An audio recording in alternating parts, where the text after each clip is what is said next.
नमस्कार. मी प्राध्यापक doctor Abasu Shinde, academic counsellor, IGNOU regional centre Pune या ठिकाणाहून आपल्याशी संवाद साधित आहे. डेटा ॲनालिसिस अर्थात इकॉनॉमिक्स मधला हा सब्जेक्ट, ज्याचा BECS 184 हा सब्जेक्ट कोड आहे. BECS 184 डेटा ॲनालिसिस म्हणजेच डेटाचा विश्लेषण किंवा माहितीचे विश्लेषण या अर्थाने ब्लॉक 1 गणितीय आणि सांख्यिकीय संकल्पनांचे पुनरावलोकन,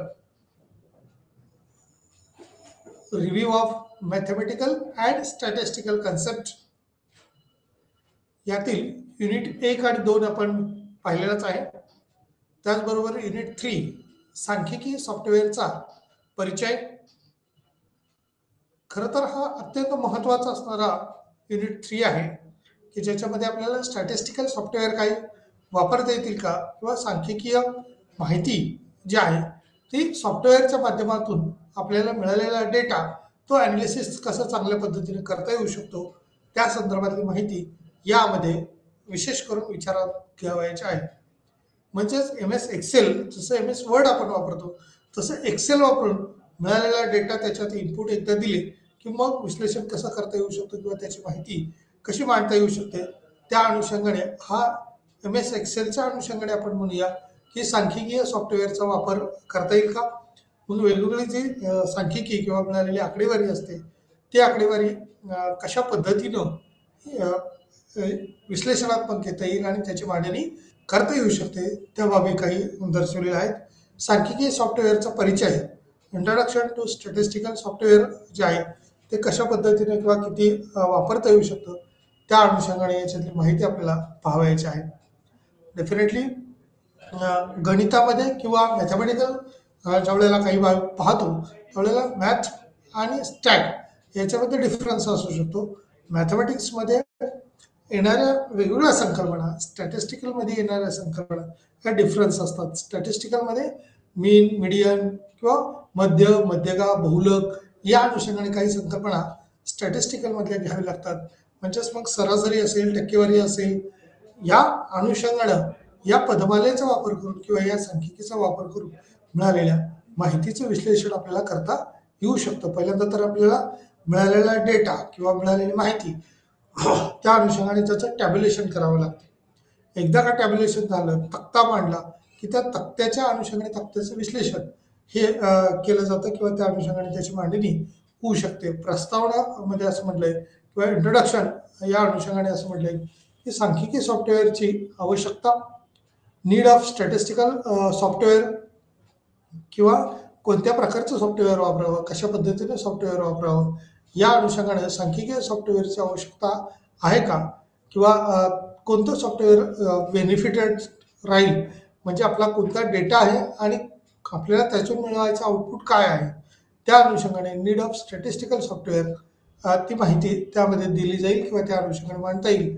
डेटा हाताळणी, डेटा हँडलिंग ज्याला म्हटलं जातं, मग तो डेटा हँडलिंग कशा पद्धतीचं होऊ शकतं, किंवा डेटा एंट्रीज त्याच्यातल्या सॉफ्टवेअरमध्ये जसं की आपण पाहतो एखादा CA असतो आणि CA-कडं काम करणारे अनेक लोक, ज्यावेळेला CA-ला असिस्ट करणारे लोक असतात त्यावेळेला त्या असिस्टंटकडून डेटा एंट्रीज अगोदर केल्या जातात. मग या अकाउंटच्या दृष्टीने ज्यावेळेला आपण पाहतो त्यावेळेला त्या एंट्रीज जेवढ्या व्यवस्थित असतील, जेवढ्या सॉफ्टवेअरमध्ये जसं इनपुट आपण द्याल तशा पद्धतीने त्याचे रिझल्ट हे त्या अनुषंगाने दिसतील.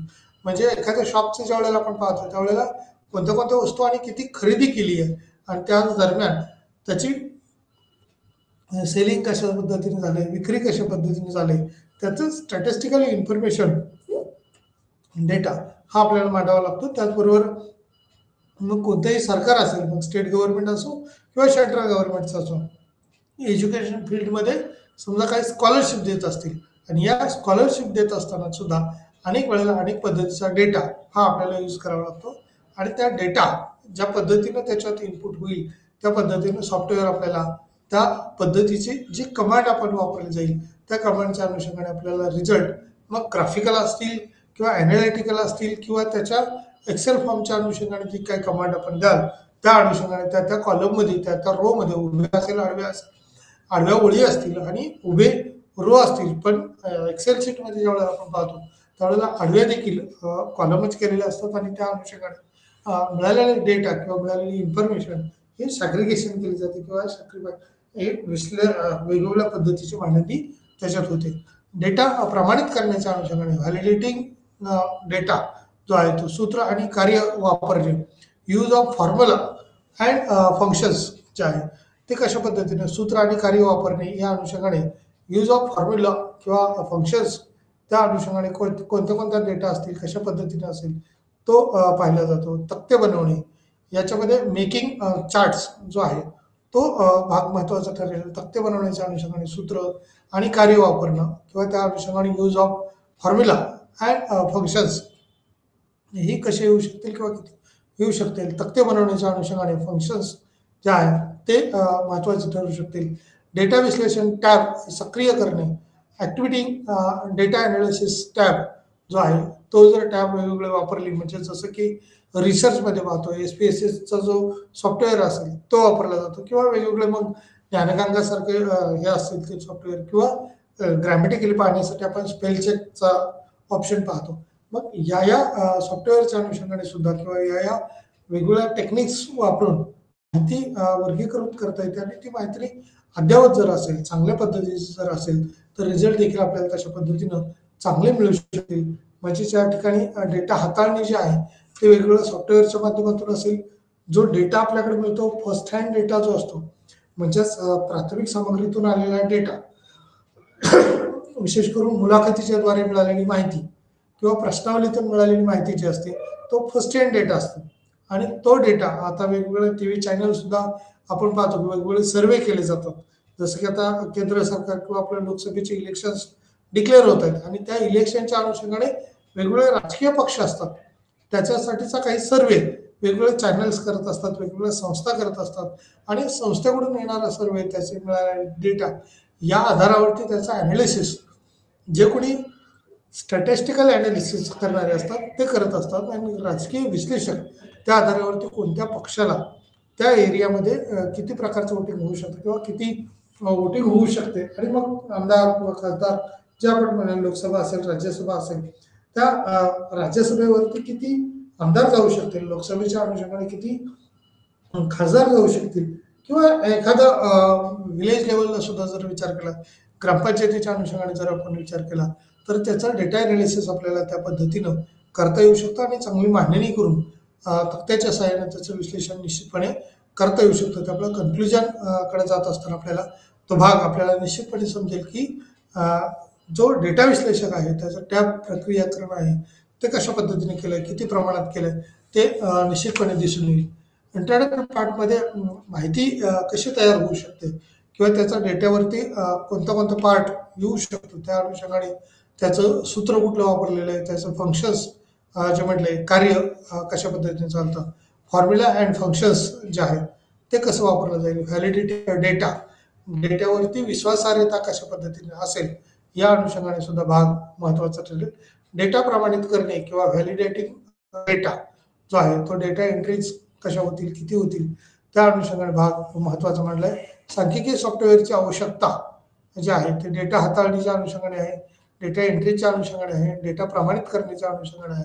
तो किती होऊ शकतो, कशा पद्धतीने होऊ शकतो. Introduction need of statistical software, data handling जो आहे तो कशा पद्धतीने होऊ शकतो, डेटा एंट्रीज जो आहे ते कशा पद्धतीने होतील, व्हॅलिडिंग डेटा जो आहे तो किती होऊ शकतो, कशा पद्धतीने होऊ शकतो, use of formula and functions जे आहे ते दाखवता येऊ शकतं का त्या अनुषंगाने आपल्याला सांगता येऊ शकतं.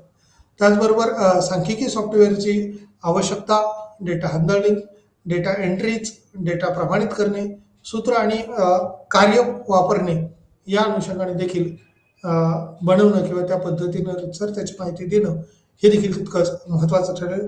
डेटा विश्लेषण किंवा टॅब सक्रियकरण करणं असेल ते किती प्रमाणात करावं, कशा पद्धतीनं करावं ते आपल्याला यावरून माहिती मिळू शकते. त्या अनुषंगाने सांगता येईल. माहिती किंवा माहिती कशी तयार करू, माहिती तयार करण्याच्या मुख्य घटकापैकी एक म्हणजे डेटाचे विश्लेषण करणे आणि टेबल किंवा आलेख यासारख्या सोप्या प्रेझेंटेबल फॉर्ममध्ये रूपांतरित करणे असेल आवश्यक असेल किंवा ती माहिती देणं जेणेकरून त्याचा अधिक पूर्ण रीतीने वापर करता येईल. अशा प्रकारे डेटा हा माहितीचा कच्चा प्रकार आहे जो अर्थपूर्ण सादर करण्यायोग्य किंवा त्याची माहिती तयार करण्यासाठी गोळा करणे, हे साफ करणे आणि साफ करणं म्हणजे त्याचं शॉर्टिंग करणं असेल. या शॉर्टिंग करण्याच्या अनुषंगाने म्हणजे कोणतीही मिळालेली माहिती त्याचं वर्गीकरण करण्यासाठी मग समजा 10 ते 20च्या दरम्यान असेल किंवा 30 ते 40च्या दरम्यान असेल, याचं शॉर्टिंग त्या ह्याच्यामध्ये करावं लागतं.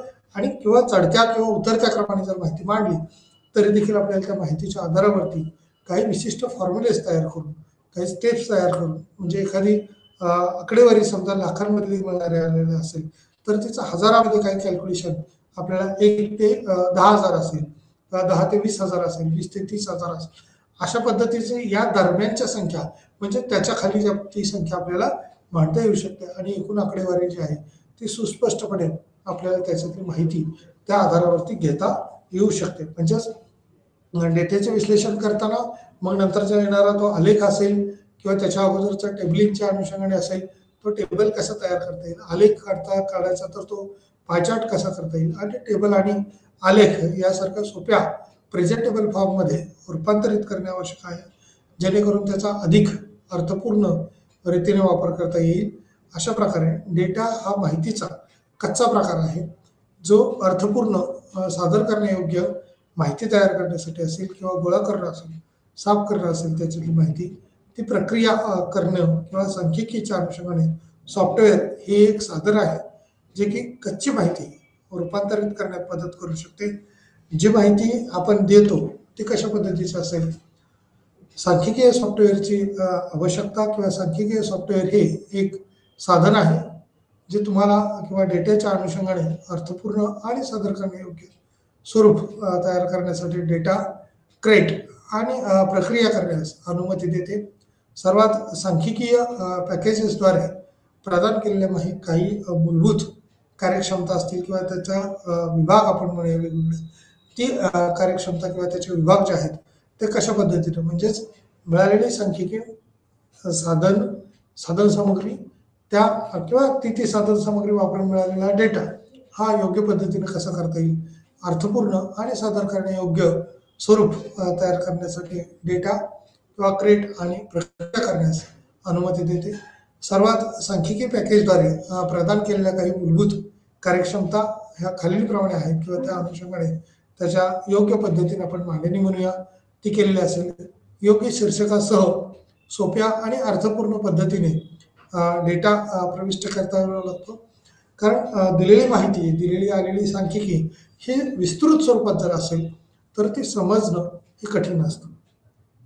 मिळालेला डेटा त्याचं माहितीचं विश्लेषण जोपर्यंत आपण करत नाही किंवा त्याचं टेबलच्या स्वरूपात वर्गीकरण करत नाही तोपर्यंत आपल्याला त्यावरून इत्थंभूत माहिती जी आहे ती मिळू शकणार नाही किंवा योग्य पद्धतीने त्याचं रूपांतर हे केलं जाऊ शकणार नाही. त्यामुळे योग्य शीर्षकासह सोप्या आणि अर्थपूर्ण पद्धतीने डेटा प्रविष्ट करण्यासाठी आणि संपादित करण्यासाठी इंटरफेस किंवा एका सॉफ्टवेअर ॲप्लिकेशन मधून दुसऱ्या सॉफ्टवेअरमध्ये डेटा आयात किंवा निर्यात करण्याचा एक सोपा मार्ग आहे. आणि तो सोपा मार्ग कशा पद्धतीने असेल, किती प्रमाणात असेल, तो आपल्याला पाहणं एकातून दुसऱ्यात एक्सचेंज करताना तो निश्चितपणे दिसून येईल. म्हणजे एखाद्या संख्येची किंवा पदमालेची आपल्याला बेरीज केल्यानंतर त्याची आलेली एकूण संख्या जी आहे ती 2 किंवा 3 गटामध्ये आपल्याला डिवायडेशन करून त्याचं बायफर्केशन किंवा पर्सेंटेज आपल्याला काढावं लागतं. जसं की एखाद्या वर्गामध्ये शिकलेला विद्यार्थी, आपण असं म्हणूया की 12वी मध्ये शिकणारा विद्यार्थी, आणि त्याला रिझल्ट ज्या वेळेला मिळतो त्यावेळेला तो 6 सब्जेक्ट असतील, 6 सब्जेक्टला किती मार्क आहेत ते त्या अनुषंगाने पाहता येऊ शकते. त्यामुळे सांख्यिकी सॉफ्टवेअर हे एक साधन आहे जे तुम्हाला डेटाचे अर्थपूर्ण आणि सादर करण्यायोग्य स्वरूप तयार करण्यासाठी डेटा क्रेट आणि प्रक्रिया करण्यास अनुमती देते. सर्वात सांख्यिकी पॅकेजद्वारे प्रदान केलेल्या काही मूलभूत कार्यक्षमता ह्या खालीलप्रमाणे आहेत किंवा योग्य शीर्षकासह सोप्या आणि अर्थपूर्ण पद्धतीने डेटा प्रविष्ट करण्यासाठी आणि संपादित करण्यासाठी इंटरफेस किंवा एका सॉफ्टवेअर ॲप्लिकेशनमधून दुसऱ्या सॉफ्टवेअरमध्ये डेटा आयात किंवा एक्सपोर्ट म्हणूया किंवा इम्पोर्ट करण्याचा एक सोपा मार्ग देखील असतो आणि तो जोपर्यंत आयात निर्यात डेटा होत नाही तोपर्यंत त्या डेटाच्या अनुषंगाने ॲप्लिकेशनच्या अनुषंगाने दुसऱ्या सॉफ्टवेअरमध्ये तो डेटा हा विलीन केला जाऊ शकत नाही किंवा तो सादर करता येत नाही. त्यामुळे त्याच्या काही मर्यादा देखील डेटाच्या असू शकतात, परंतु त्याचं सॅग्रिगेशन करणं, अनावश्यक डेटा जो आहे तो त्यामधून बाजूला करणं आणि योग्य शीर्षकाखाली सोप्या आणि अर्थपूर्ण पद्धतीनं डेटा हा समाविष्ट केला जातो किंवा तो मांडला जातो. जसं की लोकसंख्येचे वर्गीकरण आपण ज्या वेळेला करतो त्यावेळेला एकूण लोकसंख्या, मग तुलना ज्या वेळेला करायचं असेल त्यावेळेला त्याची तुलना करताना इयर वाईज आपल्याला 10 इयर आपण म्हणूया पाहिजे तर त्या 10 इयर वाईज म्हणजे 2000 किंवा 1951ला किती लोकसंख्या होती, 1961ला किती लोकसंख्या होती, 71ला किती होती, 81ला किती होती, 91ला किती होती, 2001ला किती लोकसंख्या, 2011ची लोकसंख्या काय आणि त्यानंतर 2021ची लोकसंख्या ही येणं अपेक्षित होतं किंवा काढणं अपेक्षित आहे. परंतु तसं न करता कोविड पॅन्डेमिकमुळे असेल किंवा इतर समस्यांमुळे असेल या लोकसंख्येची जनगणना होऊ शकली नाही आणि त्या कारणाने आपण की अंदाजे आता लोकसंख्या ही विचारात घेतली जाते, गृहीत धरली जाते आणि त्या आधारावरतीच योग्य शीर्षक सह सोप्या आणि अर्थपूर्ण पद्धतीनं डेटा हा प्रविष्ट करण्यासाठी आणि संपादित करण्यासाठी किंवा इंटरफेस हा विचार केला जातो. एका सॉफ्टवेअर ॲप्लिकेशनमधून दुसऱ्या सॉफ्टवेअरमध्ये डेटा हा आयात होत असतो. तो आयात करण्याचा एक सोपा मार्ग हा असू शकतो का, त्या सोप्या मार्गाने जाता येईल का, या दृष्टीने काही सांख्यिकीची आवश्यकता ही निश्चितपणे सॉफ्टवेअरच्या स्वरूपात असू शकते. ते सॉफ्टवेअर जर आपण वापरले तर मूलभूत संकल्पना ह्या व्यवस्थित असणं म्हणजे त्याला जे कुठले हेडिंग दिलेले असतील त्या कॉलमचे हेडिंग असतील आणि त्या रोचे हेडिंग जे असतील त्या हेडिंगवरून त्याचा अर्थबोध निश्चितपणे तोच होईल याची दक्षता या डेटाच्या अनुषंगाने घ्यावी लागते. योग्य शीर्षकासह सोप्या आणि अर्थपूर्ण पद्धतीनं डेटा प्रविष्ट करण्यासाठी आणि संपादित करण्यासाठी इंटरफेस किंवा एका सॉफ्टवेअर आणि ॲप्लिकेशनमधून दुसऱ्या सॉफ्टवेअरमध्ये डेटा आयात किंवा निर्यात करण्याचा एक सोपा मार्ग असू शकतो. डेटा किंवा व्याख्या आणि डेटा प्रमाणीकरणमध्ये मदत होऊ शकते का, तर विश्लेषणासाठी डेटाचे वर्गीकरण आणि फिल्टर करणे यासारख्या डेटावर सोपी गणना आणि सॉफ्टवेअर करण्यासाठी साधन प्रदान करा किंवा विविध प्रकारचे चार्ट सहजपणे तयार करण्यासाठी समर्थन, विविध सांख्यिकीय विश्लेषण कार्य करण्यासाठी कार्यपद्धती ती मांडता येईल का, त्या अनुषंगाने ते बघावे लागेल. त्याचबरोबर डेटा व्याख्या आणि डेटा प्रमाणीकरणमध्ये मदत, विश्लेषणाच्या अनुषंगाने डेटाचे वर्गीकरण आणि फिल्टर करणे यासारख्या डेटावर सोपी गणना आणि ऑपरेशन करण्याच्या अनुषंगाने साधन किंवा प्रदान करता येऊ शकेल अशा अनुषंगाने त्याची माहिती ही आपल्याला दर्शवावी लागते. त्याचबरोबर विविध प्रकारचे जे चार्ट असतील तर त्या चार्टच्या अनुषंगाने आपल्याला सोपं उदाहरण घेता येईल ते म्हणजे हॉस्पिटलमध्ये ज्या वेळेला पेशंट आपण म्हणूया स्पेशल वॉर्डमध्ये असतो किंवा आयसीयूच्या अनुषंगाने असतो त्यावेळेला त्याला लावलेल्या ज्या मशिनी असतात, विशेष करून TV सारखं किंवा लॅपटॉप सारखं एखाद्या यंत्र ज्या वेळेला पाहतो आपण त्या स्क्रीनवरती आपल्याला बार दिसतो म्हणजे एक रेषा असते की जी पद्धतीनं खाली किंवा वर जाते. मग हीच रेषा म्हणजे ग्राफ, रेषीय आलेख आपण त्याला म्हणू शकतो किंवा शेअर मार्केटच्या अनुषंगाने जर विचार करतो त्यावेळेला विविध प्रकारचे चार्ट ही सहजपणे तयार करण्यासाठी त्या ग्राफचा किंवा आलेखांचा वापर केला जातो. मग रेषीय आलेख असतील, स्तंभालेख असतील किंवा सर्कलच्या अनुषंगाने वर्तुळाकार असतील, या आकाराच्या अनुषंगाने विविध प्रकारचे चार्ट हे सहजपणे तयार करण्यासाठी समर्थन मिळतं. विविध सांख्यिकीय विश्लेषण कार्य करण्यासाठी त्याच्या बाबी ह्या निश्चित केल्या जातात किंवा त्या अनुषंगाने त्याची माहिती हे डेटा व्याख्या आणि डेटा प्रमाणीकरणमध्ये मदत करू शकते. विश्लेषणासाठी डेटाचे वर्गीकरण आणि फिल्टर करणे यासारख्या डेटावर सोपी गणना आणि ऑपरेशन करण्यासाठी साधन प्रदान करा किंवा विविध प्रकारचे चार्ट हे सहजपणे त्या अनुषंगाने तयार करता येऊ शकतात. या डेटा हाताळणीच्या अनुषंगाने कोणत्याही डेटा विश्लेषण कार्याची पहिली पायरी म्हणजे डेटा तयार करणे आहे. संपादित करण्याप्रमाणेच पुढील उपविभागाचा भाग असलेल्या क्रियाकल्पाच्या मदतीनं त्याचा विचार करावा लागतो. डेटा एंट्रीमध्ये विशेष करून याच्यात एक उदाहरण जे दिलेलं आहे की समजा the following activities illustrates the process of simple data entry. इलिटरसीचा किंवा मार्कांचा संदर्भातला इलिस्ट्रेटेड म्हणजे त्याचा ब्रॉड किंवा विस्तार रूपाने input the mark of data 20 students 20 विद्यार्थ्यांचे मार्क या ठिकाणी 50 पैकी किती मार्क मिळाले ते दर्शवलेले आहे. म्हणजे या ठिकाणी इनपुट जो डेटा आपण सॉफ्टवेअरला करणार आहे किंवा डेटा एंट्री करणार आहोत, या डेटा एंट्रीमध्ये सुरुवातीला घेतलेली संख्या विद्यार्थ्यांची किती आहे तर 20 आहे. मग एंट्री करताना आपल्याला 1 3 20 3 30 29 17 25 58 23 48 16 25 25 आणि 29 21 23 19 22 20 29 37 आणि 32 या 20 मार्कांची 20 विद्यार्थ्यांच्या 20 मार्कांची एंट्री त्या ठिकाणी केलेली आहे की जे इकॉनॉमिक्स सब्जेक्टमध्ये त्यांना एक्सेल वर्कशीटमध्ये याची मांडणी कॉम्प्युटरच्या सहाय्याने असेल किंवा लॅपटॉपच्या अनुषंगाने असेल. एक्सेल्समध्ये एक्सेल सॉफ्टवेअर वापरून आपण डेटा एंट्री करून घेतली आणि याच डेटा एंट्रीच्या अनुषंगाने how to do the activity म्हणजे याच्यातली डेटा एंट्री केल्यानंतर ती ॲक्टिव्हिटी कशा पद्धतीनं वर्क करू शकते, त्याला कमांड कुठल्या पद्धतीनं देणं अपेक्षित आहे, जी कमांड द्याल त्या पद्धतीने त्याचा कॅल्क्युलेशन येईल.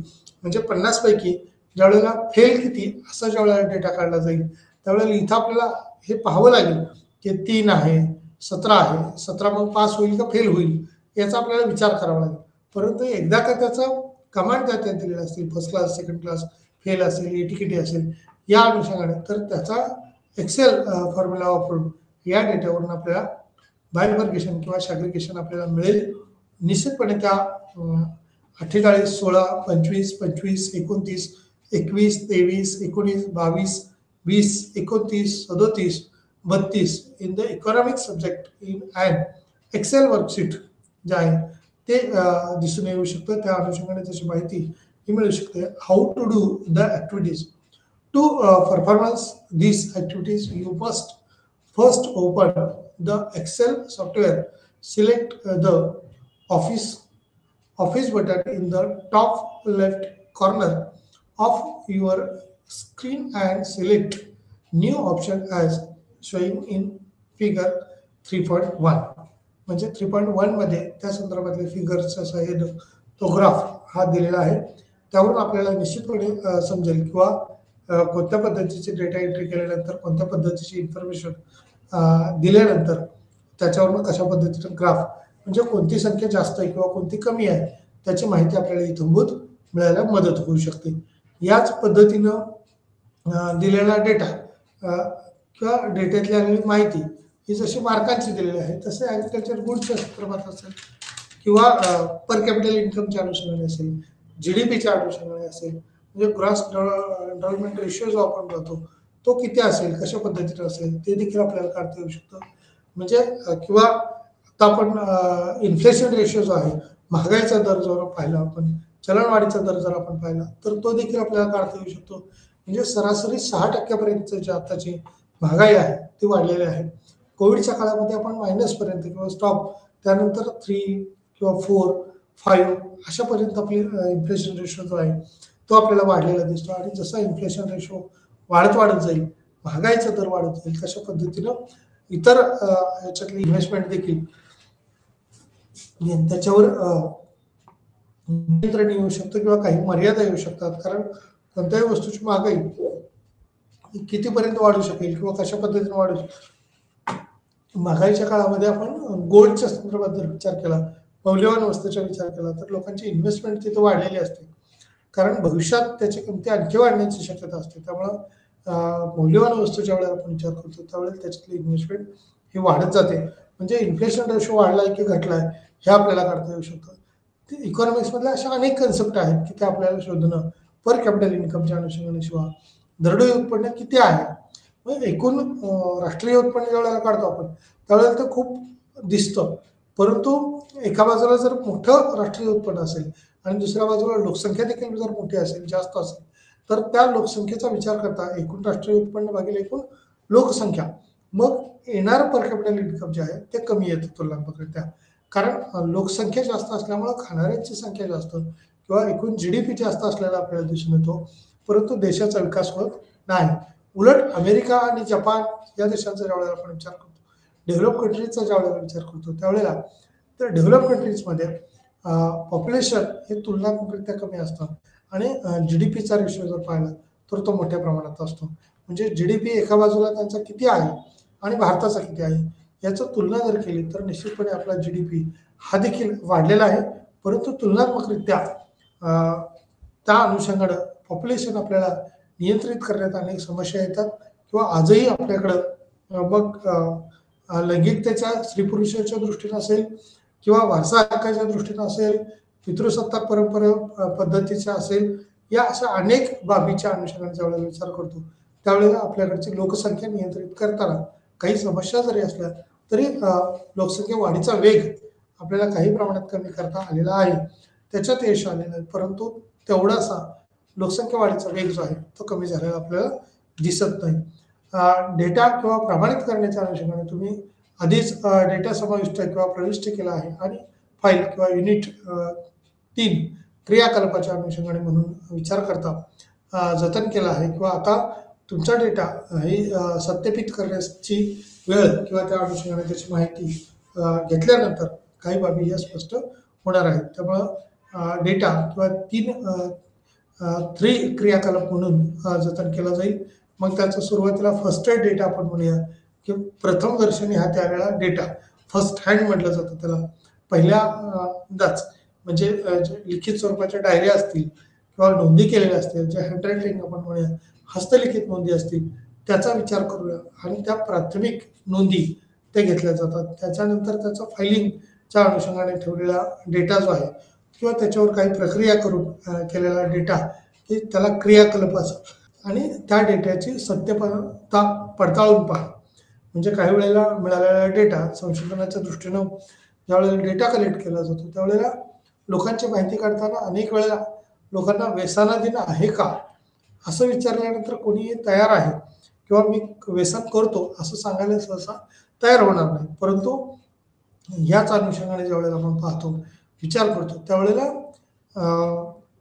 ऑब्झर्वेशन मेथड वापरलेली असते आणि त्यामुळं ही माहिती प्रत्यक्ष न होता त्या ठिकाणच्या एरियामध्ये ज्यावेळेला संशोधक जात असतो, अभ्यास करणारा जात असतो किंवा डेटा कलेक्ट करणारा जात असतो, तो मिळालेला डेटा हा त्याच्या निरीक्षणावरून सुद्धा नोंदवू शकतो. त्यामुळे प्रत्यक्ष त्या ठिकाणची दिसणारी स्थिती ही वेगळी असेल, प्रश्नावलीचा वापर केलेला वेगळा असेल किंवा प्रश्नावलीत उत्तरं त्यांनी कदाचित चुकीची दिली असतील, परंतु निरीक्षणाच्या द्वारे लक्ष निदर्शनात येईल की त्या ठिकाणचे व्यसनाधीनतेचे प्रमाण आहे किंवा नाही आणि मग असेल तर कोणत्या प्रकारचं व्यसन आहे, मग त्या व्यसनाचं स्वरूप काय आहे ते त्या ठिकाणावर समजून येऊ शकतं. किंवा हाऊसहोल्ड सेक्टरचा ज्यावेळेला आपण विचार करतो, कुटुंब व्यवस्था असणाऱ्या ज्यावेळेला प्रश्नावलीचा विचार करतो त्यावेळेला त्याच्या घराचं स्वरूप काय आहे. मग पालापाचोळ्याचं म्हणजे पाचडाचं घर आहे का मातीच्या भिंती बांधलेल्या आहेत किंवा विटा वगैरे वापरून पक्कं घर केलेलं आहे, मग त्याच्यामध्ये पत्र्याचं घर आहे का स्लॅबचं घर आहे याचा त्या ठिकाणी विचार करावा लागतो. त्यामुळे त्या क्रियाकलापाच्या अनुषंगाने ती माहिती जतन करावी लागते. तुमचा डेटा हा सत्यापित करण्याच्या अनुषंगाने, पडताळणी करण्याच्या अनुषंगाने मला या सत्यापित करण्याचे काही भाग हे समाविष्ट केलेले दिसतील. सर्व मूल्य हे 50पेक्षा कमी किंवा समान आहेत, त्या मूल्यांचा विचार करून माहिती ही मांडली जाते. आधीच डेटा ह्या प्रविष्ट केला आहे आणि फाईल किंवा युनिट 3 क्रियाकलाप म्हणून जतन केला आहे किंवा त्या अनुषंगाने तुमचा डेटा सत्यापित करण्याची वेळ ही त्या अनुषंगाने आलेली आहे. तुम्हाला हे सत्यापित करायचे आहे की प्रविष्ट केलेली सर्व मूल्य ही 50पेक्षा कमी किंवा समान आहेत आणि या समानतेच्या आधारावरती सुद्धा माहिती आपल्याला घ्यावयाची आहे. त्या अनुषंगाने काही डेटा कलेक्ट करताना आलेली माहिती आपण बघूया. याच्यासाठी वापरली जाणारी सूत्र कुठली असू शकतील किंवा या माहितीच्या विश्लेषणाचं नक्की कार्य काय काय असू शकतं. यामध्ये सूत्ररूपाने आलेली माहिती जी असते ती बहुतेक स्प्रेडशीट आणि सांख्यिकीय पॅकेजेस सूत्र ती कशा पद्धतीने वापरली जातील आणि कार्य वापरून गणना प्रदान करतात किंवा उदाहरण म्हणून या विभागात MS एक्सेलचा उपयोग केला जातो. विशेष करून सूत्राचे महत्त्व दाखवण्यासाठी केला जाईल आणि त्याच अनुषंगाने किंवा फंक्शन्स बहुतेक सांख्यिकी सॉफ्टवेअरसाठी सारखेच राहू शकतात जरी त्याची वापरण्याची पद्धती ही भिन्न असू शकते. म्हणजेच बहुतेक स्प्रेडशीट आणि सांख्यिकी पॅकेजेस सूत्र आणि कार्य वापरून गणना प्रदान करतात. उदाहरण म्हणून ज्यावेळेला विचार करतो त्यावेळेला विभागात MS एक्सेलचा उपयोग सूत्राने किंवा सूत्ररूपाने केला जातो दाखवण्यासाठी केला जाईल आणि फंक्शन्स किंवा बहुतेक सांख्यिकीय सॉफ्टवेअरसाठी सारखेच राहू शकतात जरी त्याची वापरण्याची पद्धती ही भिन्न असू शकते आणि त्या अनुषंगाने दिलेल्या सोयीसुविधा वापरण्याचा प्रकार हा वेगवेगळा असला तरी त्या अनुषंगाने किती फरक येऊ शकतो. बहुतेक स्प्रेडशीट आणि सांख्यिकीय पॅकेजेस त्याचे सूत्र त्याच्या अनुषंगाने असणारे कार्य मग गणनामध्ये आपण मोजदाद म्हणतो किती मोजदाद किंवा त्या एक्सेल शीटमध्ये ती इन्फॉर्मेशन इनपुट करणं भरणं हे अत्यंत महत्त्वाचं असतं. उदाहरण म्हणून या विभागात MS एक्सेलचा उपयोग सूत्राचे महत्त्व दाखवण्यासाठी केला जाईल आणि फंक्शन्स किंवा बहुतेक सांख्यिकीय सॉफ्टवेअरसाठी सारखीच राहू शकतात जरी त्याची वापरण्याची पद्धत ही भिन्न असू शकते किंवा त्या भिन्न माहितीच्या आधारावरती सुद्धा आपल्याला ती सिच्युएशन किंवा ती सामग्री ही वेगवेगळ्या पद्धतीने माहिती येऊ शकते. बहुतेक स्प्रेडशीट आणि सांख्यिकी पॅकेजेस सूत्र आणि कार्य वापरून गणना प्रदान करतात. उदाहरण म्हणून ते घेतलेल्या गणना असतील किंवा त्या संदर्भातल्या डेट्स असतील त्या डेट्स कशा आपल्याला कमी जास्त करता येऊ शकतात किंवा त्याची मांडणी करता येऊ शकेल ते पाहिलं जाईल. बहुतेक कार्य वापरून गणना प्रदान करता येतात किंवा उदाहरणाच्या सहाय्याने या विभागात MS एक्सेलचा उपयोग ह्या सूत्रांच्याद्वारे महत्त्व करता येऊ शकतो किंवा केला जाऊ शकतो आणि फंक्शन्स बहुतेक सांख्यिकीय सॉफ्टवेअरसाठी सारखेच राहू शकतात जरी त्याची वापरण्याची पद्धती ही भिन्न असू शकते किंवा ते बदललेले असेल त्यावेळेला देखील. Calculate percentages as marks and grades of a group of students having the following total marks चा डेट आपण म्हणूया. Calculate percentages marks and grades of group of students having the following total मार्क्सचा डेटा आपल्याला घेतल्यानंतर तो data आपण एकत्रित मग स्टुडंट इन्फॉर्मेशनच्या वेळेला आपण करतो त्यावेळेला एका बाजूला रोल नंबर आपण मांडलेला आहे वरच्या बाजूला स्टुडंट नेम असं म्हटले मार्क्स ऑप्टेड आउट ऑफ 200 असं म्हटलंय. या कमाल जैन नावाचा विद्यार्थ्याचं नाव लिहिलंय. प्रेम लेट सिंग्स असं लिहिलं. त्याचे 200 किंवा 200 पैकी मिळालेले मार्क जे आहेत ते मांडलेले आहेत. 57, 91, 155, 150, 152, 136. अर्जन्ना आर म्हणले 136 आहे. 173 आहेत. अगदी 101 आहेत. 173 हा आपल्याला या ठिकाणी नजरेला टॅब्युलेशन केल्यामुळे किंवा या तक्त्यात मांडल्यामुळे 173 हा आपल्याला हायेस्ट स्कोअर असलेला दिसून येतो आणि या 173च्या अनुषंगाने सोपन पाठणकरला सगळ्यात जास्त मार्क मिळालेले आहेत असं आपल्याला या तक्त्याच्या अनुषंगाने दिसून येतो. मग याचे ग्रेडेशन ज्यावेळेला आपल्याला करता येईल किंवा जसं की आपण आणखी इन शॉर्टमध्ये आपल्याला त्याची मांडणी जर करायची असेल ग्रेडमध्ये बायफर्गेशन करायचं असेल तर मग A grade, B grade, C grade अशा पद्धतीने मांडणी करता येऊ शकते. परंतु कॅल्क्युलेशनमध्ये ते पर्सेंटेज किंवा marks and grade of group of students having the following total marks किंवा टोटल एंट्रीज त्याच्या ज्या आहेत त्या आपल्याला एक्सेलच्या अनुषंगाने करता येतील किंवा वेगवेगळे सॉफ्टवेअर जे आहेत ते वापरून आपल्याला करता येऊ शकतात. म्हणजेच यामध्ये मिळणारी माहिती ही सूत्ररूपाने मांडताना MS एक्सेलचा वापर असेल ते उपयोग करून महत्तम दाखवणं किंवा दाखवण्यासाठी केला जाईल आणि फंक्शन्समध्ये बहुतेक सांख्यिकी सॉफ्टवेअरसाठी सारखीच राहू शकतात जरी त्यांची वापरण्याची पद्धती ही भिन्न असू शकते किंवा त्या अनुषंगाने सुद्धा मांडणी करता येऊ शकते. नवीन कुमार 101 त्याची जी डेटा एंट्री आहे मार्क ऑप्टेन आउट ऑफ 200 जे दर्शवलेलं आहे त्यात काही भाग येऊ शकतो. सूत्र आणि कार्य वापरणे किंवा बहुतेक स्प्रेडशीटच्या अनुषंगाने आणि सांख्यिकी पॅकेजेससाठी सूत्र आणि कार्य वापरून गणना प्रदान करता येते. उदाहरण म्हणून या विभागात MS एक्सेलचा उपयोग सूत्राचे महत्त्व दाखवण्यासाठी केला जाईल आणि फंक्शन्स बहुतेक सांख्यिकीय सॉफ्टवेअरसाठी सारखेच राहू शकतात, जरी त्यांची वापरण्याची पद्धत ही भिन्न स्वरूपात असू शकते किंवा त्या अनुषंगाने आपल्याला काही उदाहरणं निश्चितपणे देता येऊ शकतील. त्यामुळे बहुतेक आकडेवारी सांख्यिकीय कशा पद्धतीचे असेल किंवा कोणत्या पद्धतीने त्याच्यातली मांडणी करता येऊ शकते ते आपल्याला दिसून येऊ शकते. The grade are to be calculate using the following rules. खाली काही रूल किंवा नियमाच्या अनुषंगानं याचं ग्रेड कॅल्क्युलेशन करता येतं, रूल्स काढता येऊ शकतात. 75% पर्यंत किंवा A ग्रेड त्याच्यात विचारात घेतली जाईल. त्याचबरोबर 60% बट 75% जे आहे म्हणजे 60%च्या पुढं आणि 75%च्या आत याचा विचार करता B ग्रेडचा विचार केला आहे. 40% ते 60% म्हणजे 40% पासून जास्त परंतु 60% पर्यंत ज्यावेळेला विचार करतो त्यावेळेला C ग्रेड आहे आणि बिलो 40% किंवा 40% पेक्षा कमी जर असतील तर त्याचा D मध्ये कॅल्क्युलेशन येईल. या कॅल्क्युलेशनच्या आधारावरती आपल्याला मिळालेला डेटा किंवा इथं जी माहिती मांडलेली आहे त्या माहितीचं विश्लेषण आपल्याला त्या अनुषंगाने किंवा सॅग्रिगेशन पहिल्यांदा त्याचं बायफर्गेशन आपल्याला एक्सेलच्या माध्यमातून ग्रेडेशनमध्ये करता येईल आणि याच ग्रेडेशनमधून 60%, 60 to 75%, 40%, 60%, 40% असं काढता येऊ शकतं.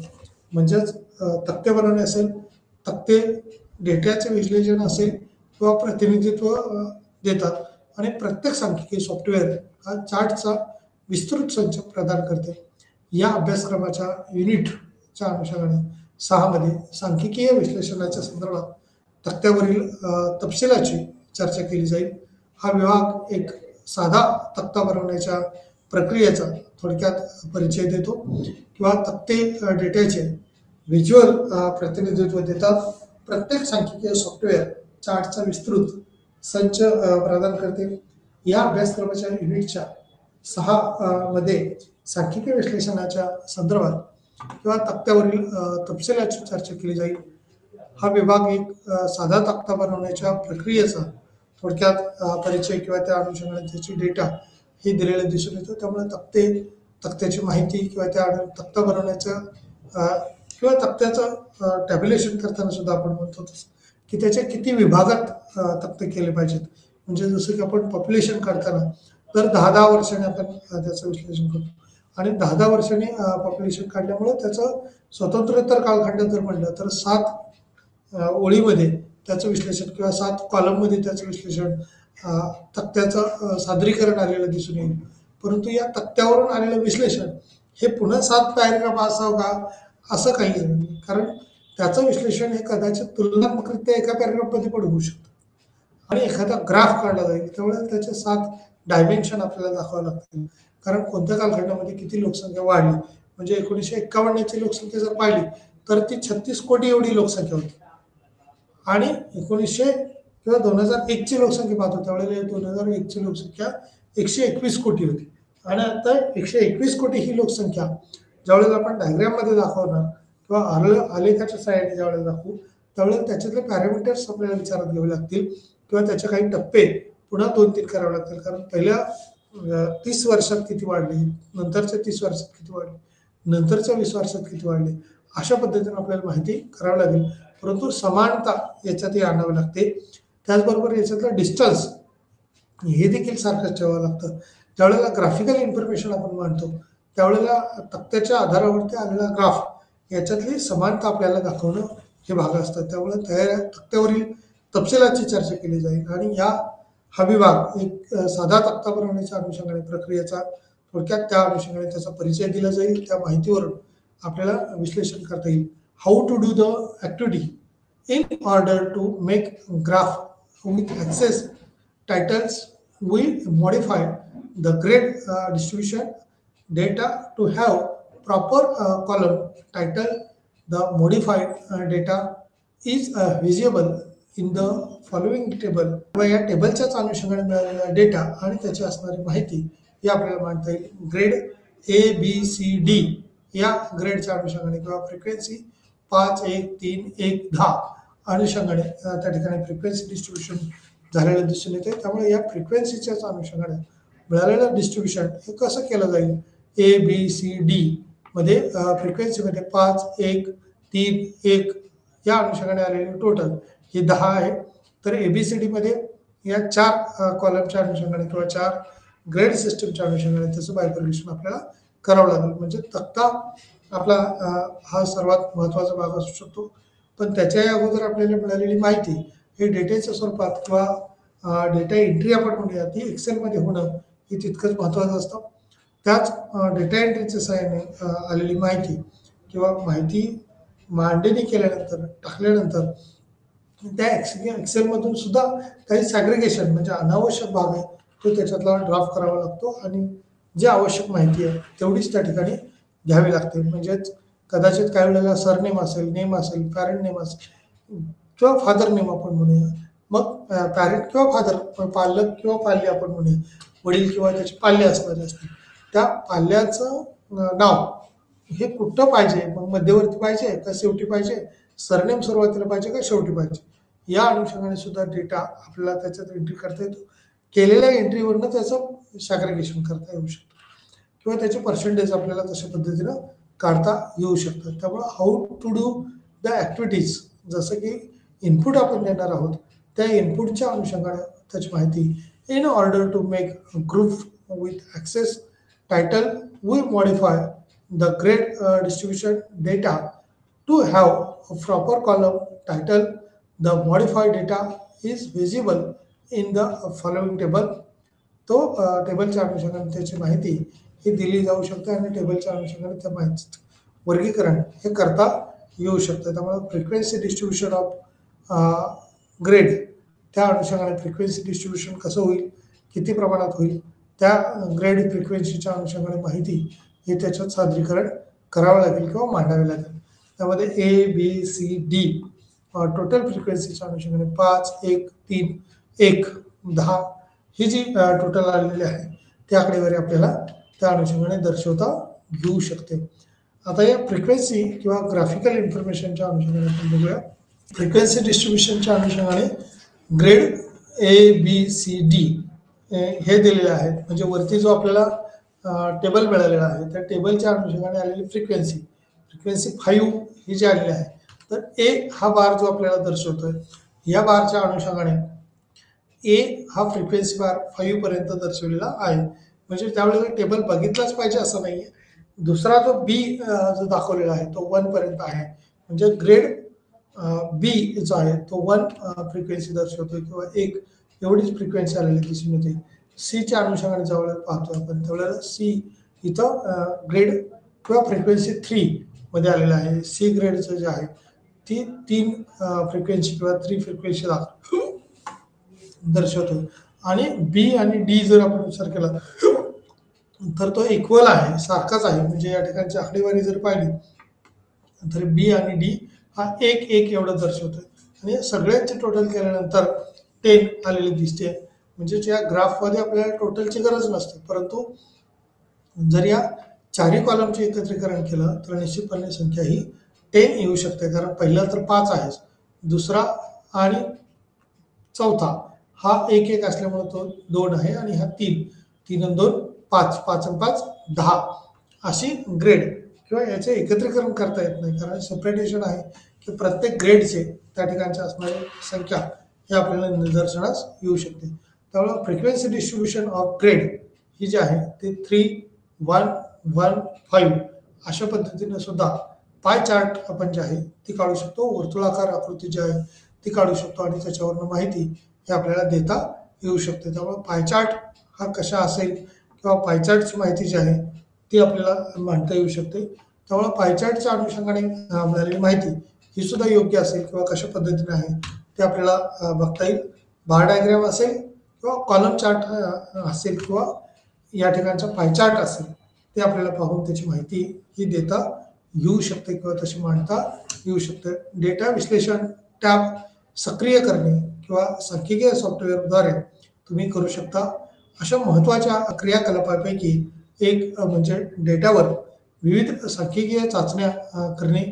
डेटा किंवा टॅबमध्ये उपलब्ध डेटा विश्लेषण पर्याय वापरून या चाचण्या केल्या जाऊ शकतात. त्या चाचणीच्या अनुषंगाने किंवा डेटा विश्लेषण टॅब प्रक्रिया करण्याच्या अनुषंगाने असेल, सांख्यिकी किंवा सॉफ्टवेअरद्वारे माहिती ही एकत्रित करता येऊ शकते आणि त्याची मांडणी करता येऊ शकते. म्हणून महत्त्वाच्या क्रियाकलापापैकी एक म्हणजे डेटावर विविध सांख्यिकी चाचण्या करणे, डेटा टॅबमध्ये डेटा विश्लेषण पर्याय करणं असेल किंवा त्या संदर्भातली माहिती ही जमा करणं असेल. ती कशी करतो आपण, ती कशा पद्धतीने आपण मांडणी करू शकतो, त्या आधारावरती याच्या चाचण्या या डिपेंड असतात. किंवा जसं आपण एखादा घटक एखाद्यात मिक्स करताना पाहतो की काही वेळेला शॅम्पलिंग करून पाहत असतो. जसं ब्लड सॅम्पल आपण घेतो रक्त चेक करण्याच्या दृष्टीनं किंवा ते कसं आहे किंवा काय आहे ते पाहण्याच्या दृष्टीनं ब्लड सॅम्पल घेतलं जातं, युरिन सॅम्पल घेतलं जातं आणि त्याच्यातून कोणते घटक कमी किंवा जास्त आहेत, कशा पद्धतीचे आहेत ते पाहण्यासाठी त्याचा वापर केला जातो. त्यामुळं डेटा विश्लेषण त्या प्रक्रिया ज्या आहेत ती सक्रिय करणं सांख्यिकीय सॉफ्टवेअरद्वारे ते पाहू शकतात किंवा करू शकतात. महत्त्वाच्या क्रियाकलापांपैकी एक म्हणजे डेटावर विविध सांख्यिकीय चाचण्या करणे आणि डेटा टॅबमध्ये उपलब्ध डेटा विश्लेषण किंवा पर्याय त्याला काय वापरता येऊ शकतात का, त्याच्या चाचण्या केल्या जाऊ शकतात का, त्या कशा पद्धतीने करता येतील त्याच्या संदर्भातली माहिती याच्यात काढली जाते. सुरुवातीला याचा रिव्ह्यू आपण ज्यावेळेला पाहतो, आढावा ज्यावेळेला आपण घेऊ त्यावेळेला काही गोष्टी आपल्याला सुस्पष्टपणे दिसून येतील. सांख्यिकीमध्ये डेटा पहिल्यांदा त्याचं विश्लेषण करणं असेल किंवा टेबल मांडणं असेल, आलेख काढणं असेल, या सोप्या पद्धतीने कसं करता येईल, प्रेझेंटेबल फॉर्ममध्ये रूपांतरित करणं आवश्यक आहे जेणेकरून त्याचा अधिक अर्थपूर्ण रीतीने वापर करता येईल. अशा प्रकारे डेटा हा माहितीचा कच्चा प्रकार आहे जो अर्थपूर्ण आहे. तो सादर करणे योग्य आहे का किंवा सादर करता येऊ शकतो का, तो कशा पद्धतीने सादर होईल या अनुषंगाने याची माहिती ही मांडता घेऊ शकते. आता याच सादरीकरणाच्या अनुषंगाने ज्यावेळेला आपण विचार करतो त्यावेळेला कोणती माहिती कशा पद्धतीची असू शकते ते आपल्याला पाहता येईल. त्याच माहितीच्या आधारावरती किंवा तक्त्याच्या आधारावरती आपल्याला विश्लेषण करता येऊ शकतं. म्हणजेच एकूण डेटा हा किती प्रकारचा आहे, कोणत्या प्रकारचा आहे आणि कोणत्या प्रकारचा आपल्याला अपेक्षित आहे त्या दृष्टीनं त्याची मांडणी ही केली जाऊ शकते किंवा करता येऊ शकते. आणि ती मांडणी जर सुयोग्य पद्धतीने झाली तर त्या आधारावरती मिळणारे रिझल्ट देखील तसेच चांगले असू शकतील किंवा चांगल्या पद्धतीचे येऊ शकतील. अन्यथा दिलेले इनपुट हे जर चुकीचे असतील, योग्य नसतील तर मिळणारा डेटा सुद्धा आपल्याला योग्य पद्धतीचा मिळणार नाही. त्यामुळं माहितीचा कच्चा प्रकार आहे किंवा अर्थपूर्ण माहिती आहे. जे सुरुवातीला कलेक्ट केलेला डेटा असतो तो अर्थपूर्ण नसतो. त्याला योग्य अर्थ देण्याच्या दृष्टीने सादर करण्यायोग्य माहिती तयार करण्यासाठी गोळा करणे, साफ करणे आणि प्रक्रिया करणे सांख्यिकीय सॉफ्टवेअर हे एक साधन म्हणून आहे जे कच्ची माहिती रूपांतरित करण्यात मदत करू शकतो. आणि याच कच्च्या माहितीच्या आधारावरती काही विश्लेषणात्मक मांडणी ही देखील करता येऊ शकते. त्यामुळं अशा प्रकारे किंवा डेटा हा माहितीचा कच्चा प्रकार आहे जो अर्थपूर्ण सादर करण्यायोग्य माहिती तयार करण्यासाठी गोळा करणे हे त्याच दृष्टीने साफ करणं असेल किंवा प्रक्रिया करणं असेल हे देखील तितकंच सोपं होऊ शकतं. किंवा सांख्यिकीय सॉफ्टवेअर हे साधन आहे आणि त्या अनुषंगाने कच्ची माहिती रूपांतरित करता येऊ शकते. यात सांख्यिकीय सॉफ्टवेअरची आवश्यकता ही आजकाल सर्वच क्षेत्रामध्ये आपण पाहतो. मग शैक्षणिक क्षेत्र असेल, आरोग्य क्षेत्र असेल किंवा इतर अनेक क्षेत्रामध्ये असेल, उद्योग क्षेत्र असेल, सेवा क्षेत्र असेल, आजकाल शेती क्षेत्रामध्ये देखील डेटा किंवा माहिती घेऊन मग कुठल्या प्रकारचं बी बियाणं हे जास्त प्रमाणात विक्री झालेलं आहे त्याच्यावरून समजतं की आता उत्पादन हे किती प्रमाणात किंवा कोणत्या प्रकारचं येऊ शकतं. ड्रिप इरिगेशन सिस्टीमसाठी झालेला सप्लाय, ड्रिप इरिगेशनच्या पण वेगवेगळ्या सिस्टीम्स म्हणूया त्या कशा पद्धतीने प्रोव्हाइड झाल्या, मग शासन त्याच्यावरती आपल्या बजेटच्या अनुषंगाने मग तिथे डेटा मिळवूनच माहिती किंवा आर्थिक तरतूद हे करण्याचा प्रयत्न करतात. त्यामुळं सांख्यिकी सॉफ्टवेअर हे एक साधन आहे जे डेटाचा अर्थपूर्ण आणि सादर करण्यायोग्य स्वरूप तयार करण्यासाठी डेटाचा वापर करतं, प्रक्रिया करण्यास अनुमती देते. सर्वात सांख्यिकीय पॅकेजद्वारे प्रदान केलेल्या काही मूलभूत कार्यक्षमता ह्या खालीलप्रमाणे आहेत.